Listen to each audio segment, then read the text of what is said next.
Que ce soit dans Harry Potter, dans Le Seigneur des Anneaux, dans les contes de Charles Perrault ou des frères Grimm, dans l'atelier du Père Noël, Shakespeare et même dans Warcraft, ils sont partout. Ils s'invitent dans notre quotidien, dans nos œuvres les plus connues, parfois bienfaiteurs, parfois malfaisants, usant de magie et de sortilèges.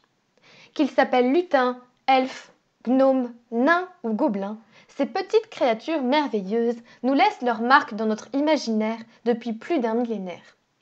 Mais ne vous êtes-vous jamais demandé qui sont réellement ces minuscules et invisibles créatures que nous appelons couramment le petit peuple et ce qu'ils font réellement parmi nous?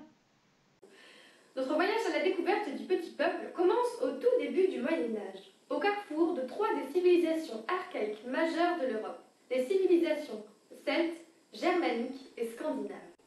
À l'origine, ces créatures sont des divinités secondaires proches du foyer et du cycle quotidien de la nature. Mais elles vont surtout être les seules à survivre à la christianisation des peuples européens à cette époque. Tandis que les traditions liées aux dieux majeurs comme Thor ou Odin chez les Scandinaves, ou encore Nude ou Toutatis chez les Celtes, s'effacent progressivement, le culte de ceux que l'on appelait également les élémentaires, très appréciés des paysans, continue d'être pratiqué dans les campagnes où il est parfois même toléré par l'Église. À une époque où les phénomènes naturels échappent encore aux lois de la science et à la maîtrise technique, tout le monde trouve dans les mauvais tours joués par ces créatures un moyen d'expliquer les aléas du quotidien. On trouve aussi dans ces créatures la continuation de certaines croyances antiques, notamment celles liées aux satyres, aux nymphes et d'autres génies proches de la nature. Au fil des siècles, ces croyances peu à peu se mélangent, de nouvelles se créent, et en Europe occidentale, et notamment en France, le petit peuple tel que nous le connaissons aujourd'hui fait son apparition. Mais si la croyance en le petit peuple a résisté et s'est même renforcée au fil du temps, c'est parce qu'elle incarne au Moyen-Âge un des rares aspects de la culture populaire qui échappe encore au contrôle de l'Église. L'Église tente, elle, de rationaliser ses croyances, à la fois en intégrant certaines des créatures mythologiques les plus populaires dans ses propres récits, à l'instar des dragons, mais aussi en réécrivant les textes de la mythologie nordique. Ceux que l'on appelle en Islande le Huldufolk, le peuple caché, prennent aussi à cette époque une aura de mystère qui ne disparaîtra plus jamais et sera même immortalisé dans les premières grandes épopées littéraires. Ainsi, il est bien important de distinguer l'influence culturelle du petit peuple qui existe depuis le Moyen-Âge de la croyance en ces esprits qui restent majoritairement liés aux milieux ruraux et s'est transmis dans les contes des veillées paysannes jusqu'au XXe siècle. Aujourd'hui, même s'il n'a plus d'utilité pour expliquer les phénomènes naturels, le petit peuple est resté très populaire dans les cultures occidentales car il a su devenir pour nous à la fois une source d'inspiration imaginaire, mais également un témoignage des diverses civilisations européennes païennes avant leur unification sous la bannière du christianisme.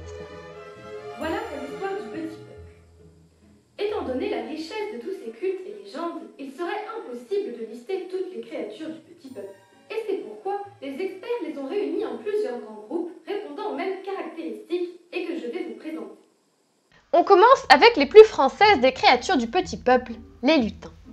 Ces petits bonhommes au visage rond et jovial qui prennent de l'embonpoint avec l'âge, portant souvent une longue barbe blanche et un chapeau pointu, sont plus connus aujourd'hui comme les artisans du Père Noël, fabriquant les jouets qu'ils distribuent aux enfants sages. Pourtant, les lutins n'ont pas toujours été les créatures innocentes que l'on connaît aujourd'hui. On les retrouve majoritairement en France sous des noms bien différents. Lutin, Corrigan, Laminac, Servant, mais aussi un peu partout en Europe occidentale. Le nom lutin, lui, semblerait être une transformation du nom de Neptune, le dieu romain des océans, ou de Nude, roi des dieux de la mythologie celtique irlandaise. Si les croyances du Moyen-Âge voient déjà en le lutin un petit génie domestique auquel il est d'usage d'offrir des chaussures ou des présents, il semblerait qu'il possède aussi à l'époque un rôle de serviteur. Selon certains spécialistes, il cristallisait les croyances sur le monde des morts, qu'on retrouve à travers certaines de leurs caractéristiques, comme le fait qu'ils vivent sous la terre et détestent être vus. Tandis qu'en France, ils étaient parfois vus comme les fantômes des paysans qui n'avaient pas pu finir leur labeur. Dans certaines contrées d'Angleterre, les lutins sont associés aux fantômes des enfants morts. Et c'est sans doute lié encore une fois aux origines païennes des lutins, puisque les créatures du petit peuple sont très souvent présentées dans la mythologie celtique comme des messagers de l'autre monde, appelés en vieil anglais les Sixth. Parmi les pouvoirs attribués aux lutins, on leur donne comme capacité celle de lire l'avenir, lancer des malédictions sur ceux qui ne les respecteraient pas, ou même se rendre invisible en utilisant la plupart du temps un objet, mythe que l'on retrouve d'ailleurs assez souvent dans la mythologie nordique. Enfin, il existe de nombreuses déclinaisons régionales des lutins. Les Corrigans sont des lutins honorés en Bretagne, qui habitent les tumulus, les collines recouvrant les sépultures, mais également les grottes et les dolmens, et sont associés soit à des esprits malfaisants enlevant les gens dans la nuit d'Halloween, soit à des symboles de la résistance bretonne contre la christianisation, évoquant sans doute là les origines mêmes du petit peuple. Chaque région française possède sa propre déclinaison des lutins. Dans les Alpes, on l'appelle servant et il est considéré comme le protecteur des bêtes et du bétail, tandis qu'il est appelé farfadet dans le sud-ouest. Au XXe siècle, l'aspect enfantin des lutins va aussi inspirer James Matthew Barrie pour créer le personnage de Peter Pan. Et de nos jours, cette même figure a donné son nom au syndrome psychologique des adultes refusant de quitter le monde de l'enfance, dont le plus célèbre exemple est la star Michael Jackson. Depuis les débuts de la psychanalyse d'ailleurs, les lutins incarneraient, d'après les experts, l'enfant intérieur qui continue d'exister dans chaque individu à l'âge adulte. Au final, leur influence est encore aujourd'hui très marquée dans la culture francophone en particulier, notamment enfantine, comme en témoignent les lutins bleus du 8e art, les Schtroumpfs du Belge Peyo. Et moins enfantin cette fois-ci, la prétendue obsession des lutins pour les femmes a donné naissance au verbe français lutiner, désignant le comportement de certains hommes très séducteurs. Les lutins n'ont pas été les seules créatures à inspirer James Matthew Barrie pour Peter Pan, puisqu'un autre des principaux personnages de son histoire, la fée Clochette, provient elle aussi du folklore du petit peuple. Très présente dans nos campagnes aussi, les fées sont sans doute les créatures du petit peuple à qui l'on attribue le plus de pouvoirs magiques, mais dont la représentation varie aussi énormément. On retrouve ainsi sous l'appellation fée un peu toutes les représentations féminines du folklore, que ce soit les banshees, les dames blanches, ou aussi les fées marraines ou protectrices. Leur point commun est à trouver dans leur nom. Celui-ci provient du mot latin fata, qui signifie le destin, et la destinée ou les présages se retrouvent d'ailleurs toujours dans les légendes liées aux fées, peu importe leur représentation. Ainsi, la banshee, avec son hurlement effrayant, est censée annoncer le décès imminent et inévitable d'une personne, de même que la dame blanche ou les lavandières de la nuit. Tandis que les fées protectrices, telles que vues dans des contes comme La Belle au bois dormant, utilisent leur pouvoir magique pour influer sur le destin de leurs protégés. Ce rôle primordial en lien avec le destin fait qu'on les retrouve dans de nombreuses histoires et légendes, dont la plus célèbre est sans doute celle des cycles arthuriens. Presque tous les personnages féminins de cette légende sont plus ou moins liés à des fées, que ce soit Morgane, demi-sœur d'Arthur, Viviane, la dame du lac qui lui donne Excalibur et le guide sur l'île d'Avalon, ou encore Lodine, la compagne divin. Au Moyen-Âge, les fées incarnent à la fois une évolution des sorcières antiques, mais également l'archétype de femmes au pouvoir dangereux, puisque la quasi-totalité des fées sont des personnages féminins, à l'exception de l'Oberon de Shakespeare. Au contraire des sorcières et des personnages féminins que l'on retrouve dans la plupart des récits antiques, les fées au Moyen-Âge endossent le plus souvent un rôle positif et bienfaisant.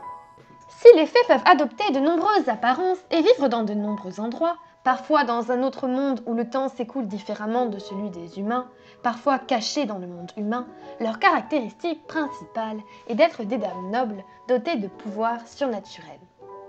Elles peuvent parfois fréquenter les hommes dans les légendes, même s'il en résulte souvent de grands malheurs en raison de la curiosité de ces deux peuples l'un envers l'autre. Ainsi, la fée Mélusine, qui fut condamnée à se transformer tous les samedis en serpent du nombril jusqu'aux pieds, est un jour surprise par son mari dans son bain et forcée de prendre définitivement la fuite. Une autre légende médiévale liée aux fées, mais aussi aux lutins, rapporte par ailleurs que la curiosité de certaines fées pour les hommes est telle qu'il leur arrive d'échanger les nouveau-nés humains contre des changelings, des créatures magiques pouvant prendre n'importe quelle apparence. Les fées ont elles aussi laissé leur empreinte dans notre vocabulaire, puisqu'on leur doit le mot féerique, qui qualifie tous ces phénomènes qui nous enchantent et qui suscitent en nous l'émerveillement. Assez similaires aux lutins et aux fées, les elfes forment une autre catégorie de créatures du petit peuple qui provient essentiellement du folklore nordique et des légendes scandinaves. Aujourd'hui, les elfes sont sans doute les créatures les plus populaires du petit peuple. Un succès qu'on doit pour beaucoup au livre de Tolkien, qui a écrit ce qu'on pourrait qualifier de légende moderne des elfes, faisant d'eux des créatures d'une noblesse et d'une beauté supérieure et immortelle, et dont les caractéristiques sont des oreilles pointues, une allure élancée, ainsi qu'une peau imberbe pour les hommes. Pourtant, les véritables elfes, du moins ceux d'avant Tolkien, sont bien loin de cette image, puisqu'ils sont comme les lutins, des êtres de petite taille, capables de voler, semblables à des libellules ou des papillons, qui apprécient la musique et les mélodies douces et apaisantes. À vrai dire, les elfes collent bien plus à l'image de la fée Clochette qu'à celle des grands effets du Seigneur des Anneaux. Une des choses qui les différencie des lutins et des fées, c'est que ces dernières sont souvent associées à l'eau et les lutins à la terre, tandis que les elfes, eux, sont considérés comme des esprits de l'air. Il est vrai que les différences s'arrêtent sans doute là, étant donné qu'au cours de la christianisation de l'Europe, les légendes et croyances populaires se sont perdues, et la richesse et les nombreux personnages du petit peuple ont fusionné, estompant ainsi les différences entre ces différentes créatures. De nos jours, sous l'influence de Tolkien, mais aussi des légendes nordiques primordiales, les elfes ont définitivement adopté l'image de créatures de taille humaine et proches de la nature. Les elfes noirs et les elfes clairs de l'Edda poétique ont laissé place aux elfes sylvains, vivant dans les forêts, ou aux elfes noirs, souvent corrompus.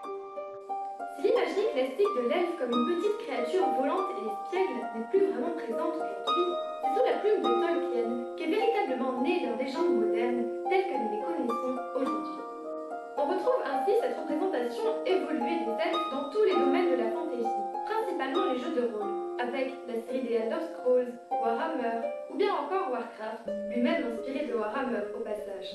Et avec toute une variété et déclinaison de races possibles, elfes de sang, elfes noirs, hauts elfes, etc. Enfin, la dernière influence qu'ont eu les elfes dans notre monde moderne est un peu plus anecdotique, puisqu'ils ont donné leur nom à la discipline chargée d'étudier les créatures du petit peuple, l'elficologie, née sous l'impulsion de l'écrivain français Pierre Dubois. On en vient maintenant à deux créatures vraiment représentatives par leur taille du terme petit peuple, les gnomes et les nains. Les nains nous viennent tout droit de la mythologie nordique, où ils sont considérés comme des créatures vivant principalement sous terre, réputés pour leur habileté en tant que forgerons, qu'ils mirent d'ailleurs à profit en forgeant le marteau de Thor, Mjolnir. C'est sans doute la créature du petit peuple dont la représentation a le moins varié au cours de l'histoire, puisque ses caractéristiques se retrouvent dans tous les contes et légendes liés aux nains. Que ce soit dans le mythe des Nibelungen, racontant les exploits du guerrier Siegfried, où les nains sont représentés comme des elfes noirs vivant dans Nibelheim, leur résidence souterraine, amasseurs d'or et forgerons de l'anneau du Nibelungen, ou dans Le Seigneur des Anneaux, où les nains sont représentés littéralement de la même manière, les nains ont ainsi bien toujours les mêmes caractéristiques. Quant aux gnomes, dont le nom est issu du grec génomos, signifiant habitants souterrains, ils vivent donc eux aussi sous terre et sont ainsi très souvent pris pour de simples nains au bonnet pointu. La principale différence entre ces deux espèces est le fait que, contrairement aux nains, les gnomes, eux, sont dotés de certains pouvoirs magiques. Ils sont associés à la terre et on les reconnaît à leur chapeau rouge, leur petite taille et leur air grincheux.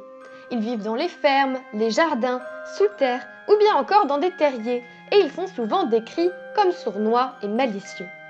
Leur mode de vie souterrain fait qu'on leur attribue une connaissance incroyable sur les secrets telluriques et des matériaux, et on fait d'eux d'ailleurs le sujet de recherche des premiers alchimistes qui rêvaient alors de mettre la main sur des gnomes qui leur révéleraient le secret de la pierre philosophale. Les gnomes sont les créatures du petit peuple dont la trace est aujourd'hui la plus visible dans notre quotidien, puisqu'ils ont donné naissance à nos célèbres nains de jardin, qui, contrairement à ce que leur nom indique, ne sont pas toujours des nains. Maintenant que vous en savez plus sur les elfes, les lutins et les fées, et que vous savez différencier les gnomes des nains, attaquons-nous aux créatures du petit peuple réputées malveillantes. Issus encore une fois de la mythologie scandinave, les trolls ne se rattachent au petit peuple que par le nom, puisqu'ils sont caractérisés par leur taille gigantesque. D'une laideur repoussante, ils vivent uniquement dans l'obscurité et dans les milieux hostiles, et représentent au Moyen-Âge l'archétype de la créature maléfique, voire satanique, combattue par des chevaliers dans de nombreux contes. Leur influence comme antagonistes malfaisants perdure, puisqu'on les retrouve à nouveau dans la fantaisie avec encore une fois Tolkien, qui nous livre dans le Hobbit une version des trolls un peu plus idiots que dans les légendes. Plus anecdotique, les trolls désignent aujourd'hui des personnes qui sur internet visent à créer la controverse ou se faire passer pour stupides pour provoquer des réactions haineuses, bien qu'il semblerait que l'origine du mot ne soit pas forcément liée aux créatures scandinaves. Il existe, heureusement pour eux, quelques représentations pas trop négatives des trolls dans la culture populaire, notamment dans la bande dessinée Landfast de Troy, où ils cohabitent avec les êtres humains sur la planète Troy, où plus que représentés comme des personnages bienfaiteurs, ils sont plutôt moqués pour leur mode de vie particulier. Le terme gobelin apparaît au XIIe siècle en France, et plus précisément en Normandie, où il désigne à l'époque un petit démon qui aurait hanté les environs d'Évreux. Être de petite taille, au teint grisâtre et plutôt laid, doté de longues oreilles pointues, il trouve repère dans les cavités souterraines et les grottes. Tout comme les nains et les gnomes, ils ont la réputation de détenir de nombreuses informations sur le monde souterrain, notamment l'emplacement des filons d'or et de diamants, ayant d'ailleurs donné naissance à une coutume chez les mineurs, visant à laisser une part de leur repas intouché pour que les gobelins puissent se sustenter. Tout comme leurs cousins allemands les kobolds, ils ont eu une énorme influence sur la culture et les légendes en tant que créatures telluriques le plus souvent néfastes. Alors que lutins et elfes sont le plus souvent associés dans les campagnes au bétail et à l'agriculture, les gobelins, eux, sont associés au travail minier et on les tient comme responsables des accidents de mine et plus généralement, leur imagerie est liée à la technologie dans son ensemble. Et cela se retrouve bien sûr dans les œuvres qui ont rendu célèbres les gobelins, où ils sont toujours représentés dans la fantaisie comme technologiquement avancés, utilisant des machines alors que le reste du monde n'en est qu'à l'âge de pierre. Au fil des époques, la figure du gobelin a progressivement évolué en s'adaptant toujours au progrès, donnant naissance aux gremlins, une petite créature décrite par les premiers aviateurs comme ressemblant aux gobelins et censée être responsable de leurs avaries mécaniques. Les gobelins nous montrent donc que loin d'être de simples créatures issues de contes passés et maintenant oubliés, le petit peuple survit encore aujourd'hui malgré les progrès de la science et de la technique. Certes, peu de nous croient encore véritablement en l'existence de ces petites créatures en dehors du domaine de l'imaginaire, mais leur imagerie perdure et ils sont encore là pour expliquer avec plus ou moins de croyance les petits désagréments du quotidien. Évidemment, il y a encore beaucoup de choses à dire sur eux, mais j'ai peur de ne pas avoir assez d'une seule vidéo pour vous parler des 30 000 espèces de lutins qui existent, ni de toutes les légendes locales sur les fées ou de tous les mythes sur les trolls. Et de toute façon, je suis sûre que votre librairie préférée fournit de livres sur le petit peuple et l'elficologie. Il est maintenant temps de nous quitter. N'hésitez pas à nous laisser un petit commentaire si cette vidéo vous a plu, ni à vous abonner à notre chaîne si vous voulez être sûr de ne pas manquer nos prochaines vidéos. Quant à moi, je vous dis au revoir et à très bientôt.